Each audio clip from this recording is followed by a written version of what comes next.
A paz do Senhor Jesus, tudo bem? Hoje nós vamos estudar a lição 12. Seja santo porque Ele é santo. E o que é ser santo? Ser santo é ser separado. E separado do quê? Do pecado. Nós vivemos aqui na terra, vivemos aqui no mundo, mas nós devemos nos separar, nos abster do quê? Do pecado. E nós fomos o quê? Chamados para sermos sal da terra e luz do mundo. Está lá em Mateus 5, do 13 ao 14, que nos diz assim: Vós sois o sal da terra, e se for o sal insípido, por que se há de salgar? Para nada mais presta, senão para se lançar fora e ser pisado pelos homens. Vós sois a luz do mundo. Não se pode esconder uma cidade edificada sobre um monte. E por que o Senhor nos comparou a um sal? Por quê? Porque o sal ele preserva e dá sabor. E nós temos que preservar o quê? A palavra de Deus, a nossa santidade, a moral e a ética cristã e as coisas boas-vindas de Deus. A gente tem que preservar as coisas do Senhor, né? Guardar no nosso coração, guardar, proteger e falar também dessas coisas boas para as pessoas. Nós devemos o que? Dar sabor. O sal é um tempero muito utilizado na comida porque dá gosto e prazer quando a gente está comendo. Só que ele tem que estar na medida certa. Porque se ele for a comida estiver muito salgada, colocar muito sal, fica horrível. Se você também colocar sem sal, fica muito sem graça. Então tem que ser na medida certa. E nós devemos ser o sal porque assim as pessoas têm que ter o quê? Prazer em conversar conosco. Né? Ter prazer, não ser, eu vou fugir daquele crente, vou atravessar a rua que aquele crente é muito chato. Não, as pessoas têm que ter prazer de conversar conosco. Vamos lá. Por que luz do mundo, né? O mundo que está em trevas deve nos enxergar como luz, devemos resplandecer, devemos ser o que? Diferentes. Devemos iluminar o caminho direcionando para o local certo, quer dizer, o caminho do céu, da salvação. E todos devem olhar para nós e ver o brilho de Cristo. É muito interessante quando as pessoas olham para nós e falam assim, tem algo diferente em você, tem algo bom. Sabe o que é isso? É o brilho de Cristo, é a presença de Jesus em nossas vidas. E o que devemos fazer para ser o sal da terra e a luz do mundo? Rejeitar as obras da carne. Lá em Gálatas 5, tem uma sequência, né? Das obras da carne e também da obra do Espírito. As obras da carne aqui são imoralidade sexual, impureza, sensualidade, idolatria, feitiçaria, hostilidade, discórdia, ciúmes, excesso de raiva, ambições egoístas, dissensões, divisões, invejas, bebedeira, festança desregrada e outros pecados semelhantes a este, né? Repito o que disse antes, quem pratica essas coisas não herdará o reino de Deus. Então essas obras da carne a gente tem que deixar de canto. A gente tem que vigiar, prestar atenção na nossa vida se nem por um momento a gente não está cometendo algum desses pecados. E se a gente estiver falhando em algum momento, dobra o joelho e peça para o Espírito Santo te ajudar, para Jesus te ajudar, para te lavar com o sangue dele, né? Jesus me lava com o teu sangue, me purifica. E o Senhor vai nos abençoar e essas obras da carne vai ficar de lado. Recusar o engano e a mentira. Não prejudique nem engane um irmão, pois o Senhor punirá todas essas práticas, como já advertimos solenemente, pois Deus nos chamou para uma vida santa e não impura. Primeira Carta aos Tessalonicenses, capítulo 4, do verso 6 ao 7. Então a gente não pode pecar, a gente não pode mentir, enganar os nossos irmãos. E olha só, o pai da mentira é quem?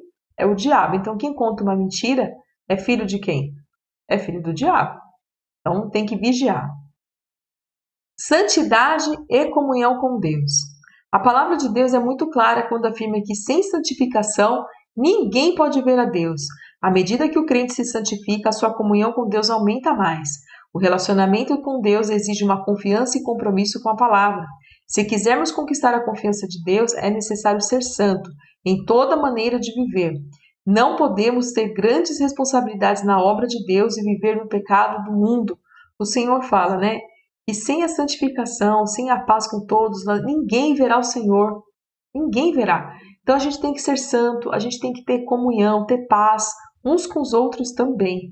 Porque senão é impossível ver a Deus. Viver em honestidade. Quem é honesto não engana ou convence o próximo prometendo que não pode cumprir.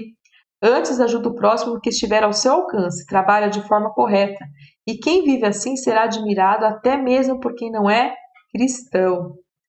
Lá em 1ª Carta de Tessalonicenses 4, do 11 ao 12, diz assim: E procureis viver quietos e tratar vossos próprios negócios e trabalhar com vossas próprias mãos, como já vos temos mandado, para que andeis honestamente para com que estão de fora e não necessitais de coisa alguma. Então, trabalhar com honestidade, estudar com honestidade, não colar na prova, isso aqui faz parte, né?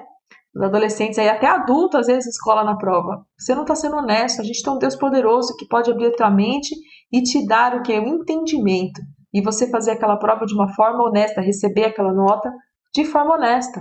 E quem trabalha, trabalhar de forma honesta também, não roubando o seu patrão, né? Ali a empresa que você trabalha ali no horário, né? Passa do horário, chega atrasado e não termina. E outras coisas mais, a gente tem que ser honesto.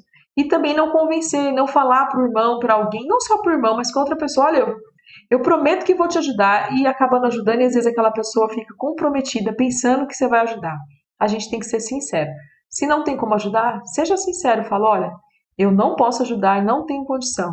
É melhor do que você mentir e deixar a pessoa ali na expectativa e depois frustrada. Moisés, né? A gente vai falar um pouquinho de alguns personagens aqui. Deus poderia escolher qualquer outra pessoa para liderar o seu povo, porém ele escolheu Moisés porque ele não contaminava com os pecados do mundo.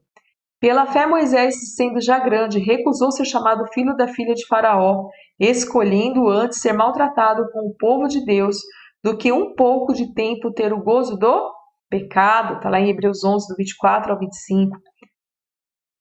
Além de buscar a santidade, Moisés tinha tanta intimidade com Deus que o Senhor falava com Moisés face a face.